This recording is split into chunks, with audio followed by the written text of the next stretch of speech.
It's Tiffanys Content, Tuesday, September 26th. We are looking at the Blob, and it is bringing so much attention to our Cayman Islands, Cuba, and Jamaica.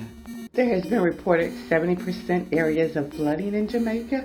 As you can see, the precipitation and the rain, how it flooded in the last 24 hours. Businesses closed down because they cannot get around.